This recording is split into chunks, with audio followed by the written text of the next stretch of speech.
జనసేనకు రాజీనామా చేసిన పోతిన మహేష్ పవన్ కళ్యాణ్ పై తీవ్ర ఆరోపణలు చేశారు. ఇక అదే సమయంలో మరో నాయకుడిని పొగడతలతో ముంచెత్తారు కూడా. ఇంతకీ ఆయన ఏ పార్టీలో చేరబోతున్నారు? పోతినపై జనసేన నేతల రియాక్షన్స్ ఎలా ఉన్నాయి? విజయవాడ వెస్ట్ సీట్ బీజేపీకి కేటాయించిన దగ్గర నుంచి తీవ్ర అసంతృప్తిగా ఉన్న పోతిన పలు నిరసన కార్యక్రమాలు చేపట్టినా ఫలితం దక్కకపోవడంతో జనసేనకు గుడ్ బై చెప్పారు. దీంతో ఆయన ఏ పార్టీలో చేరబోతున్నారని బెజవాడలో జోరుగా చర్చ జరిగింది. అయితే 24 గంటల్లోనే ఈ ప్రశ్నలకు క్లారిటీ ఇచ్చారు పోతిన మహేష్. వైసీపీలో చేరబోతున్నట్టు పోతిన చెప్పకని చెప్పేశారు. సింహంలో సింగిల్ గా వచ్చే దమ్మున నాయకుడితోనే తన పైన ఉంటుందన్నారు పోతిన.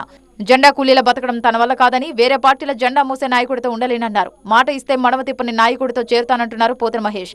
ఒక మాట ఇస్తే ఆ మాట మీద నిలబడేటువంటి నాయకుడు ఉండాలి. అంతేగాని 10 మంది కలిసి వచ్చి ఒకరి మీద దాడి చేస్తాం కాదు.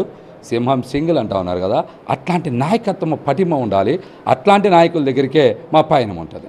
నాయకత్వం అంటే నమ్మకం, భరోసా, భవిష్యత్తు మీద భద్రత కల్పించాలి.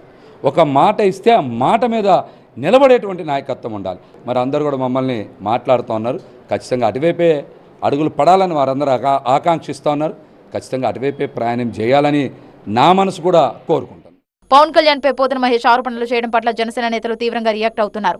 అన్యాయం జరిగింది అనిపిస్తే పార్టీ నుంచి వెళ్లిపోవచ్చు, అలా అని లేనిపోని ఆరోపణలు చేస్తూ ఊరుకునేది లేదని హెచ్చరిస్తున్నారు. పోతిన మహేష్ గారు సంగతి మనం అర్థం చేసుకోగలం, కానీ అంత మాత్రాన విచ్చలవిడిగా ఏది పడితే అది మాట్లాడితే మాత్రం జన సైనికులు ఊరుకోరు. ఖచ్చితంగా జనసేన నాయకులు తిరగబడతాం. ఎందుకంటే ఆయన మాట్లాడినవన్నీ అవాస్తవాలే. పవన్ కళ్యాణ్ పై విమర్శలు చేయడాన్ని కృష్ణా జిల్లా జనసేన నేతలు తప్పుబట్టారు.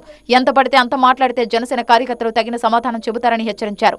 మీలాంటి వాళ్ళు నమ్మి బీసీ నాయకుడిని గుండెల్లో పెట్టుకున్నారు పవన్ కళ్యాణ్ గారు.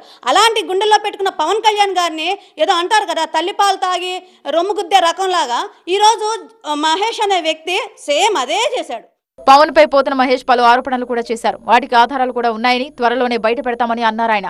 అయితే పోతినకు అదే రేంజ్ లో జనసేన నేతలు కౌంటర్లు ఇస్తున్నారు. తాము కూడా పోతిన చరిత్రను బయట పెడతామంటూ హెచ్చరిస్తున్నారు.